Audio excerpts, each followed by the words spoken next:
Olá, pessoal, tudo bem? Nutricionista Carol Delmontes aqui, e é um prazer estar falando com vocês. E hoje eu vou apresentar um pouco do papel das gorduras na dieta, em especial aí os ácidos graxos essenciais.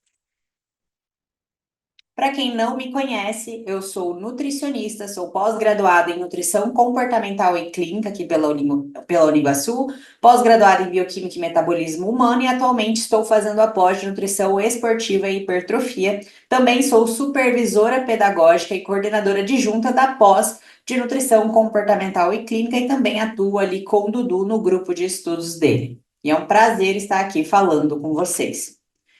Bom, antes de começar o assunto, eu quero trazer um contexto histórico, né, sobre as gorduras. Muita gente fala, essas pessoas que são mais apegadas ao naturalismo, que as doenças cardiovasculares, elas começaram a ter uma maior incidência depois ali da década de 90, depois ali de 1900, quando os óleos vegetais eles foram introduzidos no mercado, porque antes de 1911 a população utilizava mais banha de porco. No entanto, a gente tem aí na literatura científica que o primeiro diagnóstico, né, o primeiro caso de aterosclerose foi ali em 1580, 1550 a.C., com uma princesa egípcia, tá? E em 1911, os óleos vegetais foram introduzidos no mercado, tá? E ali, a partir de 1932, na verdade, antes de 1950, a gente não tinha muito claro, né, quais eram os critérios de diagnóstico e o que era uma doença cardiovascular. Então, as pessoas não sabiam diagnosticar isso. Então, não é que antes de 1900 não tinham infartos, é que o pessoal não sabia diagnosticar. E quando descobria ali a pressão mais elevada, já a pessoa já estava muito próximo da morte, tá? Então, em 1932, a gente teve ali o Franklin Roosevelt, que foi o presidente dos Estados Unidos, e ele tinha sinais clínicos, como dores de cabeça, e ninguém descobria o que era. Então, ele ficou aí muito tempo com esses sinais clínicos de dor de cabeça, tontura, fraqueza, e ninguém sabia o que era. E a pressão dele estava super alta, 140 por 100. E ali em 1941, um médico chegou a falar para ele que aquilo ali era sinusite, ou melhor, que o que ele vinha sentindo era coisas da idade, e que era normal isso daí. A pressão subia com o passar do tempo, e conforme a pessoa ia ficando mais velha, era normal ter uma pressão alta. Então ninguém sabia diagnosticar e também nem tratar aquilo. Em 1944, ele procurou um cardiologista, que foi quando ele teve o diagnóstico de hipertensão. Só que em 1945, apesar de ele ter o diagnóstico, ele não tinha um tratamento eficaz. E aí, em 1945, ele veio a óbito com a pressão 300 por 190 de acidente vascular cerebral. E depois disso, as pessoas começaram a ficar curiosas do que estavam, qual que era essa doença que estava matando as pessoas, né? Que ninguém tinha ciência do que era. E aí, em 1950, começou-se as pesquisas relacionadas aos riscos que levavam às doenças cardiovasculares. E aqui eles descobriram que era a obesidade, o tabagismo e o colesterol elevado. E aí, em 1950, o Ansel Keys, que era um nutricionista, ele propôs a dieta do coração, que era para reduzir a quantidade de gordura total da dieta. Então, até 1950, não tinha ciência de que diferentes gorduras causavam impactos metabólicos diferentes. E aí, depois de muitos estudos ainda, o pessoal começou a diferenciar a gordura saturada da gordura insaturada e perceber que era a gordura saturada o real problema. E aí, em 1978, as estatinas foram introduzidas no mercado como tratamento para doenças cardiovasculares. Então, aqui a gente vê que não é os óleos vegetais o culpado por essa doença cardiovascular, pelas doenças cardiovasculares. E hoje a gente vê que as doenças cardiovasculares, aqui a hipertensão, ela é a primeira causa de mortalidade a nível mundial. Aí você deve estar se perguntando, tá, e qual é a relação disso com gordura? Tudo, porque a gente vê que diferentes tipos de gordura causam impactos metabólicos diferentes e esse impacto pode aumentar ou reduzir o risco cardiovascular. Um exemplo claro é a ilha de Creta, ali na Grécia, e a Finlândia. A ilha de Creta, é uma das regiões que consome a menor quantidade de gordura saturada, em torno de 8%, e contrapartida, é a região que mais consome gordura poliinsaturada. E a gente vê aqui que a incidência de infartos na ilha de Creta é de 26 a cada 10 mil habitantes. Por outro lado, a gente tem a Finlândia, que tem um alto consumo de gordura saturada e também um menor consumo de gordura insaturada. E aí eles têm uma ocorrência de 1.074 infartos a cada 10 mil habitantes. Então a gente já vê uma discrepância bem grande aqui entre essas duas regiões. E aqui a gente vê também essa linha aqui do gráfico é a incidência de mortalidade, tá? E aqui embaixo, nessa outra linha, é o percentual de calorias consumidas a partir de gorduras saturadas. E a gente vê aqui que essas regiões mais orientais, então a ilha de Creta, essas Ishibuka e Tanashimaru, se não me engano, ali para o Japão, China, eles têm uma incidência de mortalidade muito baixa, quando comparado ali à Finlândia, que tem um alto consumo de gordura saturada, tá aqui nesse quadrante de 20 a 25% das calorias, e uma incidência de mortalidade aqui alta também. Então a gente vê essa relação, essa associação positiva entre o alto consumo de gordura saturada e mortalidade por doenças cardiovasculares. Bom, então a gente tem três tipos de gordura, principalmente aí três tipos de gordura. As gorduras saturadas, as gorduras monoinsaturadas e as poliinsaturadas, que são os ácidos graxos essenciais. A gente não consegue sintetizar esses ácidos graxos, então eu preciso consumi-los a partir da alimentação. E também tem a gordura trans. O ácido saturado, ele chama saturado porque a sua cadeia de carbonos tem muito hidrogênio, ou seja, é saturada de hidrogênio. Como não tem dupla ligação, cada carbono está ligado a hidrogênios, tá? Então a gente tem aqui principalmente o ácido palmítico e o ácido esteárico. Em contrapartida, aqui os ácidos graxos insaturados, eles possuem dupla ligações em sua cadeia de carbonos. Monoinsaturado possui uma dupla ligação. O ácido graxo mais comum é o ácido oleico, famoso ômega 9, porque a dupla ligação está aí no carbono 9.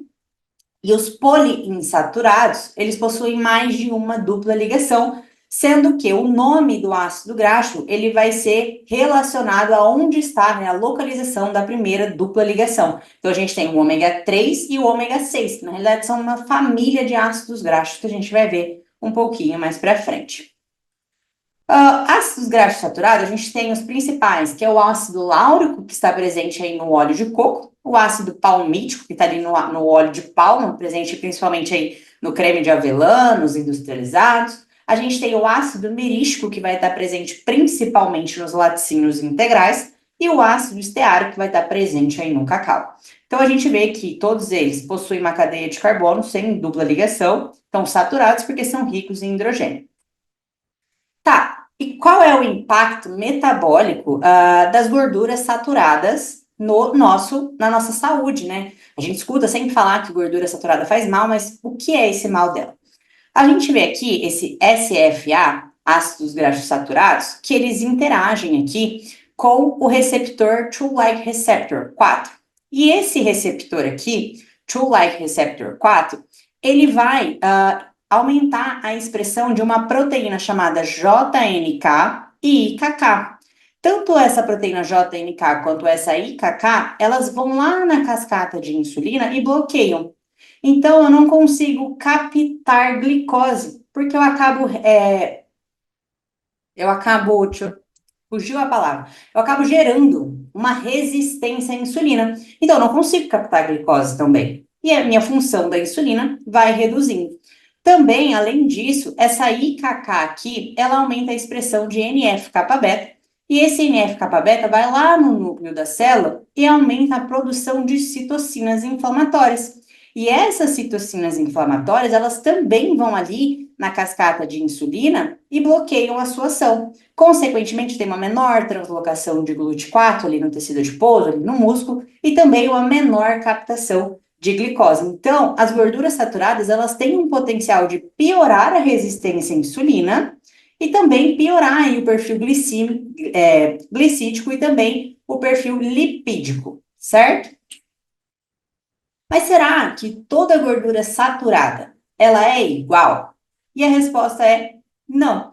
Alguns estudos, eles observam que o ácido palmítico, o ácido láurico, o ácido mirístico, eles têm um maior potencial de aumentar o LDL. Em contrapartida, o ácido esteárico, presente ali principalmente no cacau, ele tem um efeito neutro nesse LDL.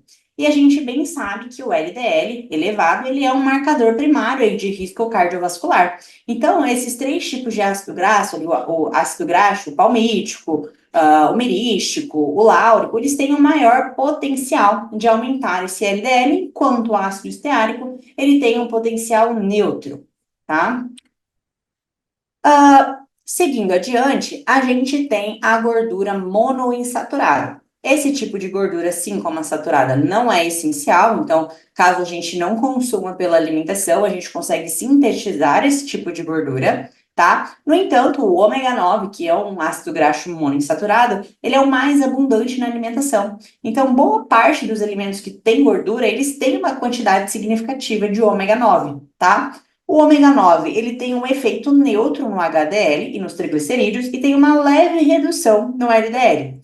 Então, a gente vê aqui que as duas maiores fontes de ômega 9 vai ser o azeite de oliva. Então, em 100 gramas de azeite de oliva, eu vou ter aí 71 gramas de ômega 9 e no óleo de canola, em 100 gramas, eu tenho 61 gramas de ômega 9. E aí, na banha de porco, também tem aí 40 gramas de ômega 9 e no abacate, em 100 gramas, eu tenho 5 gramas. E aí entra um questionamento. Muitas pessoas falam que, nossa, o azeite de oliva, ele é muito saudável, é o melhor tipo de gordura. Só que aí falam mal do óleo de canola. Só que quando a gente olha a composição do azeite de oliva e do óleo de canola, a gente vê que o óleo de canola, ele tem uma composição de gordura, uma composição nutricional melhor que a do azeite. E por quê? Porque no óleo de canola, eu vou ter basicamente metade da quantidade de gordura saturada. Ali no azeite de oliva, em 100 gramas, eu tenho 14 gramas de gordura saturada, enquanto no óleo de canola eu tenho 7, basicamente. No azeite de oliva, eu vou ter basicamente aí 18, 19 gramas de gorduras poliinsaturadas, que são gorduras essenciais. Em contrapartida, ali no óleo de canola, eu vou ter basicamente 38. Então, eu tenho mais gorduras essenciais, né, ali, os poliinsaturadas, no óleo de canola. Mas por que que o azeite de oliva ele é tão endeusado? Né? Principalmente ali porque as regiões do Mediterrâneo, eles consomem uma maior quantidade de azeite de oliva e são populações que têm menores riscos de doenças cardiovasculares e também maior longevidade. Só que eles não consomem somente azeite de oliva, é todo um contexto alimentar onde o azeite de oliva está incluso, tá? Então, na minha opinião, eu acredito que existem sim gorduras melhores que o azeite de oliva. Outro ponto também é que o azeite de oliva ele acaba tendo, pelo menos atualmente, um custo muito elevado. Então, quando a gente pensa em custo e benefício, a depender do cliente, do paciente, talvez o azeite de oliva não seja tão interessante. Inclusive, quando a gente fala de doenças cardiovasculares, a redução do LDL ela é um fator crucial. Então, se as gorduras monoinsaturadas, principalmente o ômega 9, que está em grande quantidade ali no azeite de oliva, ele tem uma leve redução no LDL, pode ser que eu tenha outras opções mais interessantes, pensando em custo e benefício para um paciente que tem um LDL alto e um risco cardiovascular elevado, tá? Não estou dizendo que o azeite de oliva ele é ruim, mas que sim existem gorduras melhores, tá? E aí, seguindo adiante, a gente tem as gorduras poliinsaturadas, que é o ômega 3 e o ômega 6, tá? O ômega 3, na verdade, não é um tipo de gordura, é uma família de ácidos graxos. E a gente normalmente consome em maior quantidade o ácido alfa-linolênico, que é esse primeiro aqui, que é uma cadeia de 18 carbonos, tem três duplas ligações, sendo que a primeira dupla ligação está aqui no carbono 3, tá? Esse ácido alfa-linolênico, eu vou encontrar ele principalmente ali nos óleos vegetais, óleo de canola, óleo de soja, também na chia, na linhaça, tá? E esse ácido alfa-linolênico, ele é precursor de outros ácidos graxos ômega 3 que possuem uma cadeia mais longa, o tão conhecido EPA e DHA, que a gente encontra nos suplementos alimentares e também em peixes de água fria, peixes mais gordurosos.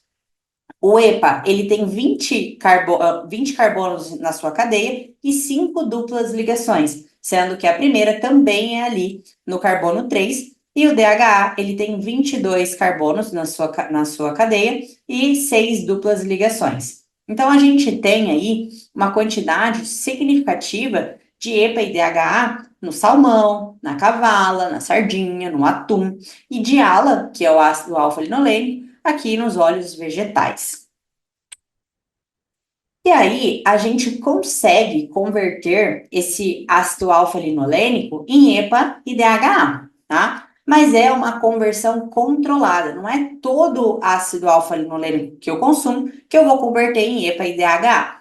Aqui eu tenho, ó, o ALA, que é o que a gente consome, e ele faz toda essa cascata de reação, passando por enzimas delta-desaturase e elongase, para formar tanto o EPA quanto o DHA, tá? E a conversão de ácido alfa-linolênico para EPA é de 5 a 10% e de DHA de 0,5 a 4%. Então, por mais que tenha conversão, reforço, não é todo ácido graxo ômega 3 que é convertido em EPA e DHA. Por isso que, em alguns casos, é interessante, sim, ter um maior consumo de peixes de água fria. Mais para frente a gente vai falar um pouco dessa razão ômega 3, ômega 6, porque que é tão falada, mas por hora vamos manter aqui somente no ômega 3. E aí, o ômega 3, ele é o tão endeusado suplemento. Hoje em dia, as pessoas atribuem benefícios para ele como redução da inflamação, protege contra doenças cardiovasculares, evita a formação de coágulos, reduz a chance de depressão, melhora o funcionamento cerebral, controla o déficit de atenção e hiperatividade, ajuda no desempenho físico, fibromialgia, dor, glicemia, enfim. O ômega 3 é assim, o faz tudo, né? Tudo que você procura de benefício, o ômega 3 tem, na teoria. Na prática, o negócio é diferente. Quando a gente vê o ômega 3, quais são os possíveis efeitos que a gente encontra na literatura científica, que são validados? Redução da pressão arterial e frequência cardíaca, redução dos triglicerídeos em pacientes com hipertrigliceridemia. Então, não é qualquer pessoa que vai ter uma redução de triglicerídeos. Se ela não tem triglicerídeos elevados, ela não vai ter essa redução, tá? E ele vai atuar como coadjuvante do tratamento, não é ele por si só que vai reduzir os triglicerídeos. Ele não tem efeito no LDL, então muita gente associa o ômega 3 como a melhor gordura, mas quando a gente pensa em risco cardiovascular, pensando em atuar no LDL, ele não tem essa função, ele não atua nisso. E redução da inflamação também é um possível efeito dele. E como que seria essa redução da inflamação a partir do ômega 3? A gente viu recentemente, ali no início da aula, que o ácido graxo saturado, ele vai se ligar ali no True-like receptor, vai estimular IKK, JNK, e essas proteínas vão ali colocar o NF-kappa-beta dentro do núcleo da célula, e isso aí vai aumentar a produção de citocinas inflamatórias, como a interleucina 6, o fator de necrose tumoral alfa, e essas citocinas, elas vão atrapalhar ali a função da insulina, gerando um quadro de resistência à insulina, tá? E aí, o ômega 3, ele tem um efeito oposto. Ele vai se ligar ali na proteína JPR-120 e vai bloquear essa entrada do fator do NF-kappa-beta no núcleo da célula. Então, se o NF-kappa-beta ele não entra no núcleo da célula, ele não consegue aumentar a expressão de citocinas inflamatórias. Consequentemente, eu tenho uma menor produção aí de interleucina 6 e de fator de necrose tumoral alfa. Consequentemente, eu não vou ter uma piora na minha sensibilidade à insulina, certo? Então, é esse mecanismo de ação como efeito anti-inflamatório do ômega 3. E por que que a sensibilidade à insulina ela é tão relacionada aí à inflamação? Porque se eu não consigo captar glicose direito, tanto para o tecido muscular quanto para o tecido adiposo, eu tenho uma quantidade enorme de glicose, a hiperglicemia, e essa glicose elevada no sangue, ela gera um quadro de inflamação, tá? E aqui, estudos observacionais, quando comparado com pouco ou nenhum consumo, o consumo moderado de peixe, de 2 ou mais porções por semana, e ômega 3 de cadeia longa, 250 miligramas por dia, de EPA e DHA, está associada a um menor risco de doença cardíaca coronariana. Então, a gente vê, e aqui inclusive ele ressalta, que em contraste, ingestões mais altas não parecem reduzir significativamente o risco. Então, às vezes a gente vê as pessoas falando, não, tem que tomar 1.000 miligramas de ômega 3, tem que suplementar, todo mundo precisa suplementar, e não é bem assim. Se a pessoa ela não tem nenhum risco que o ômega 3 possa atuar, por exemplo, não é uma pessoa com risco cardiovascular, não tem triglicerídeos elevados, é uma pessoa que consome peixe com frequência, então uma, duas porções, e aí vai ser em torno de 100, 150 gramas por semana. Se ela tem esse consumo e ela não tem um risco, talvez a suplementação não faça sentido para ela. Principalmente suplementações com quantidades elevadas, ali 1.000 miligramas por dia. Agora, em contrapartida, se eu pego um paciente que tem obesidade, tem histórico familiar de doenças cardiovasculares, está com triglicerídeos elevado, está ali com a pressão elevada, não come peixe, tem um alto consumo de gordura saturada, pode ser que seja interessante para esse paciente, assim como para um paciente vegano, para um paciente vegetariano que não consome peixe. Então, tem públicos e públicos onde a suplementação, ela pode ser sim interessante, mas não é para todo mundo, tá? E como a gente viu, em questões neurodegenerativas, questão de TDAH, de atenção, de memória, o ômega 3 ele não atua nessa função. Vai ser mais ali em questões relacionadas a risco cardiovasculares. E aqui nesse outro estudo, evidências de qualidade moderada a alta indicam que o aumento da ingestão de EPA e DHA tem pouco efeito ou nenhum impacto na mortalidade ou na saúde cardiovascular. E esses estudos onde encontram nenhum efeito ou pouquíssimo efeito, normalmente são com suplementação, não com o consumo de peixes. E aqui, por fim, o ômega 3 ele é eficaz na redução dos níveis de triglicerídeos em pacientes com hipertrigliceridemia, acima de 500 miligramas por decilitro. Veja, não é todo mundo que vai ter essa redução de triglicerídeos, é em pacientes com hipertrigliceridemia, especialmente em doses altas, de 2 a 4 gramas de EPA-DHA. E aí, a recomendação geral de ômega 3 é consumir pelo menos 250 miligramas por dia, tá, de EPA e DHA, ou pelo menos 2 porções de peixe por semana. Então, se eu consumo aí 2 porções de 100 gramas de salmão, ou seja, 200 gramas de salmão na semana, eu já tenho aí uma quantidade de 2, 4 gramas de ômega 3 na semana. Então, eu já consigo bater essa ingestão aqui, eu não preciso ficar suplementando, certo? E aí, por outro lado, a gente tem a tão famosa gordura ômega 6, né? O ácido graxo ômega 6, conhecido por ser um ácido graxo inflamatório, ruim, mas não é bem isso que a gente vê na literatura científica. O ácido linoleico, que é um ômega 6, ele é precursor de outros ácidos graxos mais longos, assim como o ômega 3. E o ácido linoleico, ele vai ser precursor principalmente do ácido araquidônico. Eu não sei se vocês já escutaram falar do ácido araquidônico, mas ele está associado aí à inflamação, por aumentar eicosanoides de série inflamatória, séries pares. E aí, onde que a gente tem uma maior quantidade de ômega 6? No óleo de soja e no óleo de girassol, tá? Ali no óleo de canola, no azeite de oliva, na banha de porco, a gente tem uma menor quantidade aí de ômega 6. Só que também os óleos vegetais, como o óleo de soja e o óleo de girassol, eles também têm uma quantidade boa de ômega 3. O óleo de soja, por exemplo, em 100 gramas, ele tem aí 7 gramas de ômega 3. Então, pelo ácido araquidônico ele ser associado à inflamação, e a inflamação ela está dentro de uma doença cardiovascular, as pessoas começaram a associar o maior consumo de ômega 6 está associado a uma elevação de ácido araquidônico e, consequentemente, a maior incidência de doenças cardiovasculares. Mas será que faz sentido essa associação? Bom, assim como o ômega 3, ele tem um controle na conversão de ácido alfa-linolênico em EPA e DHA, o ácido linoleico, ele também tem um controle na sua conversão em ácido araquidônico, e é bem baixo, é 0,2%. Então, não é todo o ômega 6 que eu consumi que ele vai virar ácido araquidônico, tá?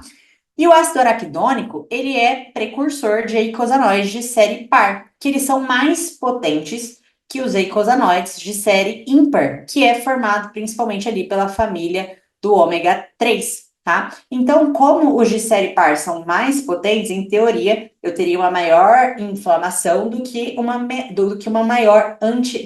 maior resposta anti-inflamatória, tá? E aí, a gente vê que o tromboxano A2, que é de série par e é formado principalmente a partir do ácido araquidônico, ele faz parte da agregação plaquetária. Então, isso foi associado ao maior risco cardiovascular.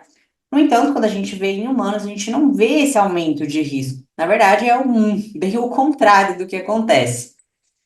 E bom, nesse estudo aqui, por exemplo, eles viram que níveis elevados de ácido araquidônico foi associado a um aumento da espessura da carótida íntima média em indivíduos com alelo variante do gene da 5-lipoxigenase. Então, não é a população inteira, é uma determinada população que possui uma variante genética alterada.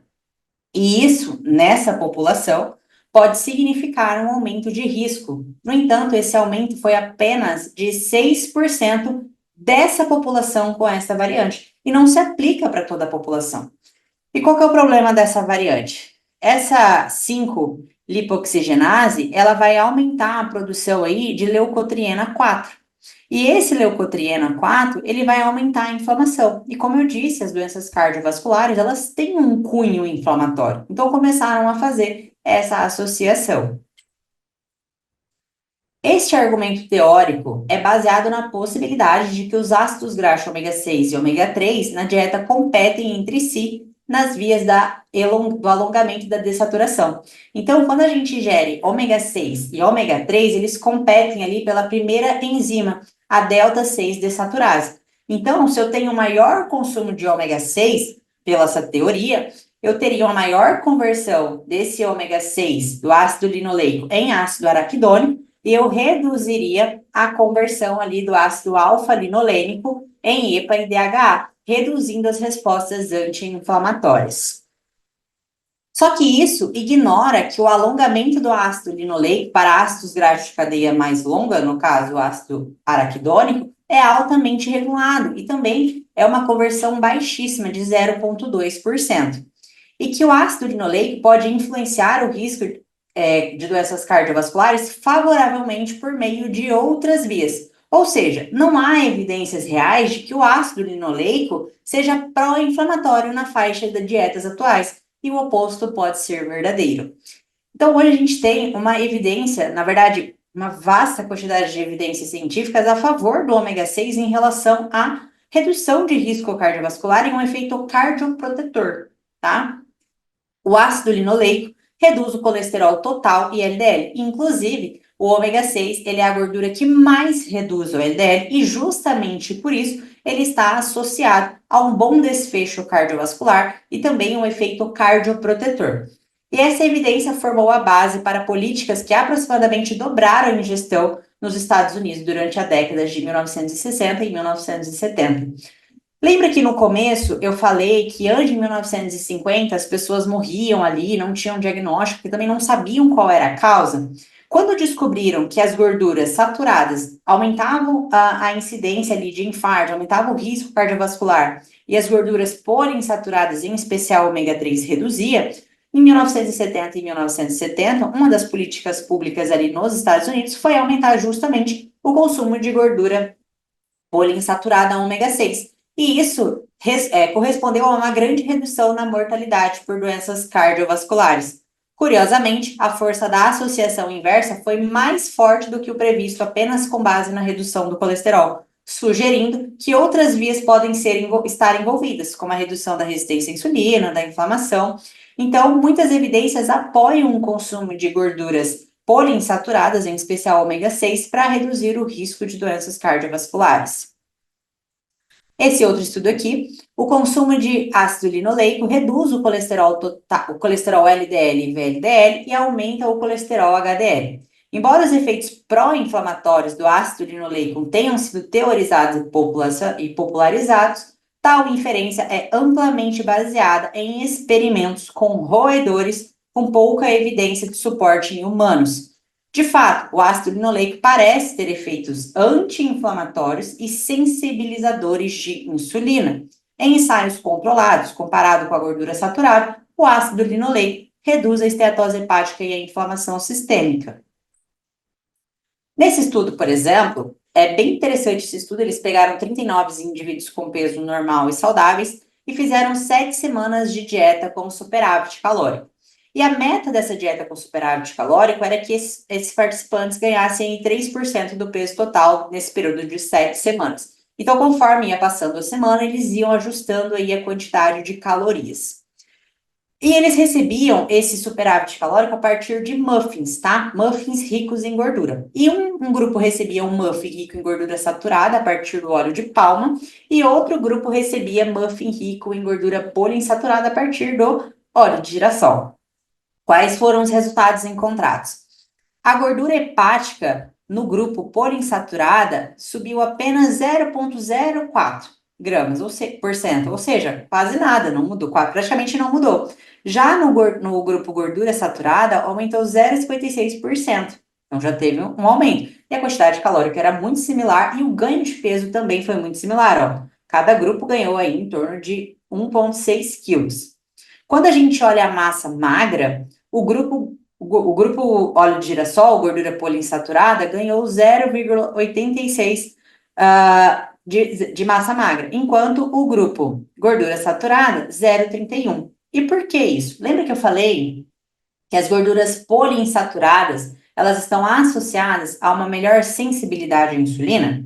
Se eu tenho uma maior sensibilidade à insulina ali no tecido muscular, por exemplo, eu tenho uma maior captação de glicose, eu também tenho uma menor proteólise, eu tenho mais lipólise. Então, isso aqui já até dá um norte para a gente, não só pensando em doenças cardiovasculares, mas também ali no indivíduo que está em bulk, numa dieta de superávit calórico, eu cuidar essa maior ingestão de gordura, né, e de calorias também, oferecendo um maior aporte de gordura poliinsaturada para prevenir a resistência à insulina desse meu paciente.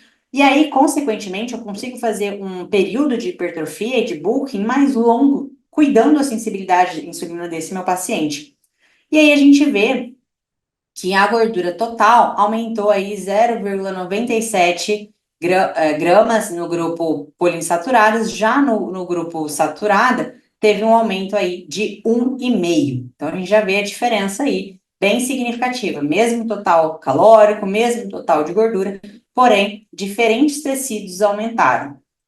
E aí a gente vê aqui no mesmo artigo, que a gordura hepática, ela aumentou mais no grupo saturada, a gordura visceral aumentou mais ali no grupo saturada, a gordura subcutânea abdominal também aumentou mais no grupo saturada, o total de gordura, o total de gordura corporal também aumentou mais no grupo saturada e a massa magra aumentou mais aí no grupo poliinsaturado. E a gente tem bem claro que o acúmulo de gordura hepática é fator causal de doenças cardiometabólicas e diabetes tipo 2. Nesse outro estudo aqui, que também fizeram aí a comparação entre gordura saturada e poliinsaturada, eles viram que após 10 semanas, o grupo que ingeriu mais gorduras poliinsaturadas teve uma redução de triglicerídeos, de colesterol total, de LDL, uma leve queda no HDL, também teve uma redução significativa de PCSK9 e uma leve redução de insulina. O que é essa PSK9?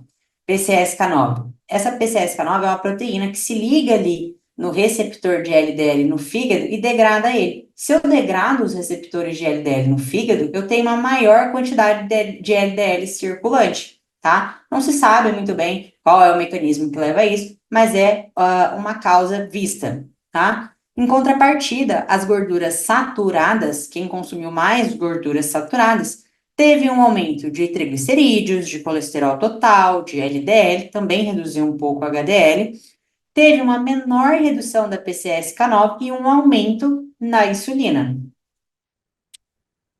Nesse outro estudo aqui, é bem famoso esse estudo, ele faz a substituição de 5% das gorduras saturadas por 2% de gordura trans, ou 5% de gordura monoinsaturada, ou 5% de gordura poliinsaturada, ou carboidrato refinado ou integral. E ele encontra que a substituição de 5% das calorias de gordura saturada por monoinsaturada e poliinsaturada teve uma redução de risco de mortalidade de 15% para mono e 25% para poliinsaturado e 9% aí para carboidratos integrais. Já os carboidratos refinados, essa substituição teve um aumento de 1% no risco, enquanto a substituição pelas gorduras trans teve um aumento aí de 5% no risco de doenças coronarianas.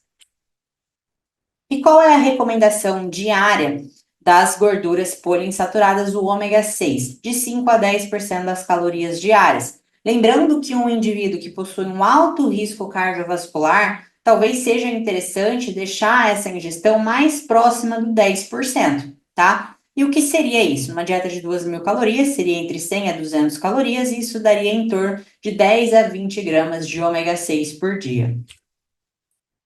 E aí, por fim, a gente vê, normalmente as pessoas falam muito da razão ômega 6 e ômega 3, né, 4 para 1, e qual que é o erro dessa razão? O erro da razão ômega 6 e ômega 3 é porque a menor ingestão de ômega 6 pode levar ao menor consumo de ômega 3 também, porque a gente viu que os óleos vegetais que são ricos em ômega 6, eles também possuem uma quantidade significativa de ômega 3. O ômega 6 ele possui mais benefícios metabólicos que o ômega 3. E só por isso aqui a gente já vê que essa razão ela não faz muito sentido. E essa razão, ela vem justamente daquilo que eu falei, que é a competição por essa primeira enzima, a delta 6 desaturase. Como eu disse, essa conversão é muito bem controlada, tá? Que é justamente o terceiro ponto. A razão não leva em consideração a porcentagem de conversão dos ácidos graxos de cadeia longa. Por fim, níveis elevados de ômega 6 não resultam em níveis elevados de citocinas inflamatórias. Muito pelo contrário, o maior consumo de ômega 6 está associado a um efeito cardioprotetor pela redução ali do LDL e aumento na sensibilidade à insulina.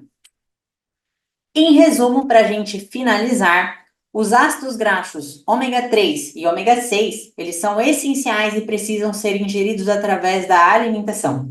Isso quer dizer que eu preciso suplementar? Não! Como a gente viu, o ômega 3, em alguns casos, pode ser sim interessante a suplementação, mas se a pessoa tem um bom consumo de peixe, a suplementação se torna dispensável. Já o ômega 6 é muito fácil a gente consumir, 10 a 20 gramas de ômega 6, às vezes até mais pela alimentação, já que os óleos vegetais eles são ricos em ômega 6. O ômega 3 não reduz LDL, mas pode ser um coadjuvante no tratamento da redução da hipertrigliceridemia em pacientes com triglicerídeos acima de 500 mg por decilitro. O ômega 6 é a gordura com maior potencial para reduzir o LDL e conferir benefícios cardiovasculares. Então, às vezes, pode ser interessante eu conversar com o meu paciente e incluir ele na salada dele, ao invés do azeite de oliva, uma colher de óleo de soja, de óleo de girassol. No entanto, a gente precisa ter uma conversa muito aberta com esse paciente, porque normalmente a grande maioria já vem aí com o viés de os óleos vegetais são da indústria, então não são bons. Então a gente precisa ir ganhando confiança do paciente antes de inserir essa opção. O ômega 6 é capaz de aumentar a sensibilidade à insulina e melhorar o perfil glicêmico. A recomendação de ômega 3 é pelo menos 250 miligramas dia ou 2 porções de peixes gordurosos na semana, e a recomendação de ômega 6 é de 5 a 10% das calorias, sendo que indivíduos que possuem um perfil lipídico alterado, maior quantidade de colesterol total, de LDL ou maior risco cardiovascular, eles vão se beneficiar dessa maior ingestão de ômega 6, então mais próximo ali dos 10% das calorias. Pessoal, eu espero que vocês tenham gostado, façam um bom proveito dessa aula. Qualquer dúvida que vocês tiverem, o meu contato está aqui, Instagram, Nutri Carol Delmontes, ou pelo e-mail. Certo? Muito obrigada e até a próxima.